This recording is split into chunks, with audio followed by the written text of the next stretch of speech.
নমস্কার বন্ধুরা, সাবিত্রী রান্নাঘরে স্বাগতম। আমি আজকে বানাচ্ছি চিকেন কান্তি। রেসিপিটা একবার দেখে নিন। এখানে স্পেশাল মশলা বানানোর জন্য নিয়েছি এখানে মৌরি, গোলমরিচ, লবঙ্গ, ডালচিনি, এলাচ, 2-3টে শুকনো লঙ্কা, তেজপাতা। এগুলো একটু হালকা ভেজে নিতে হবে। ভেজে আমি গুঁড়ো করব। মশলাগুলো আমি একটু হালকা ভেজে নিচ্ছি।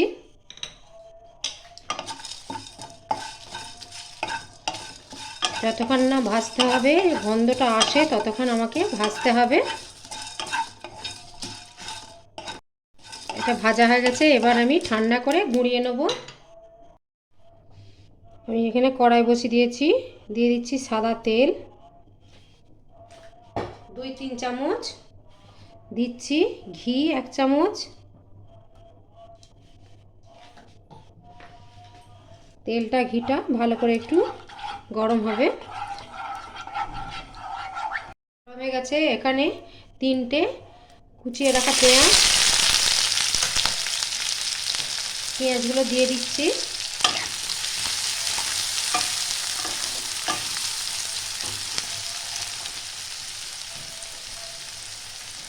পেঁয়াজগুলো একটু ভালো করে ভাজা হবে। একটু লবণ দিয়ে দিচ্ছি পেঁয়াজটা ভালো করে ভাজার জন্য। 4 চামচের মতন আদা রসুন পেস্ট,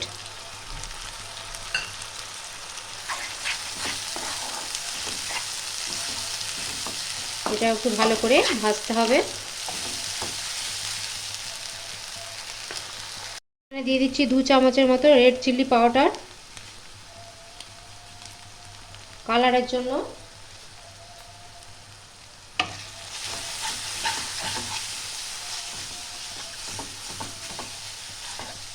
মশলাটা একটু ভালো করে কষিয়ে নেব। আমার মশলাটা কষানো হয়ে গেছে, তেলটাও ছেড়ে গেছে। এবারে আমি দিয়ে দেবো চিকেন আছে এখানে 6-7 পিসের মতন, 300-400 হবে।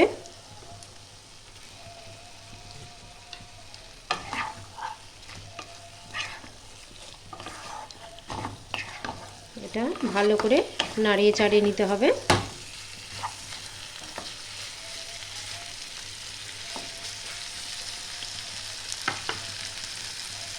দিয়ে দেবো পরিমাণ মতো লবণ। পেঁয়াজ ভাজার সময় একটু লবণ দিয়েছিলাম।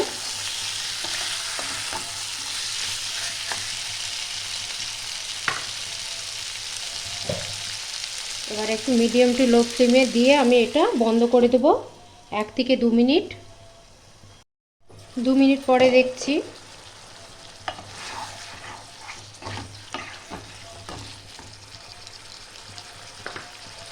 এবার দিয়ে দেবো আমি 1/2 কাপ ফেটিয়ে রাখা দই।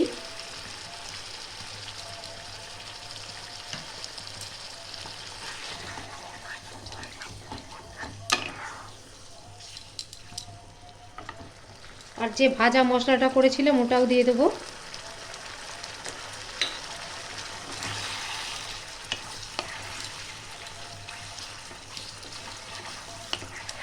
এগুলো সব একসঙ্গে ভালো করে মিশিয়ে নিতে হবে।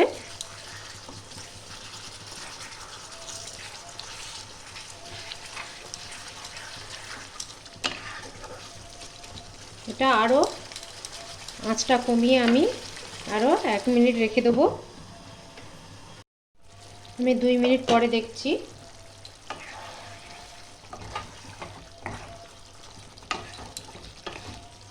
এবার একটু আমি জল দিয়ে দেবো।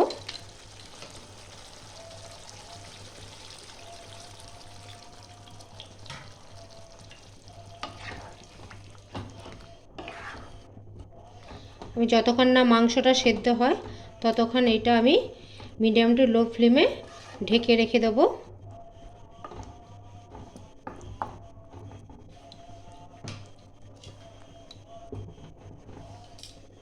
খুলছি,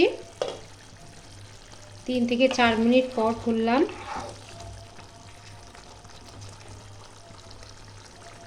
মাংসগুলো সিদ্ধ হয়ে গেছে প্রায়।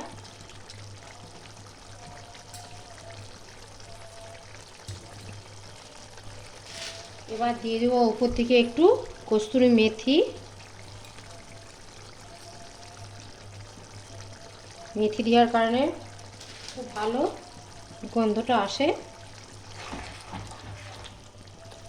এবার রান্নাটা আমার হয়ে গেছে। একটু মেথিটা দিয়ে একটু ফুটে গেলে হয়ে যাবে রান্নাটা।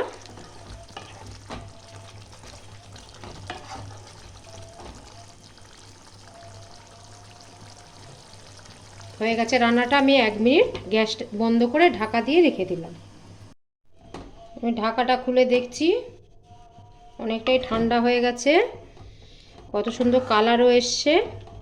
কত সহজে এই রান্নাটা হয়ে যায়। আপনারা বাড়িতে অবশ্যই ট্রাই করবেন। আর ভিডিওটা ভালো লাগলে do like, share, comment, subscribe করতে ভুলবেন না। চলো দেখা হচ্ছে পরে রান্না নিয়ে। টাটা।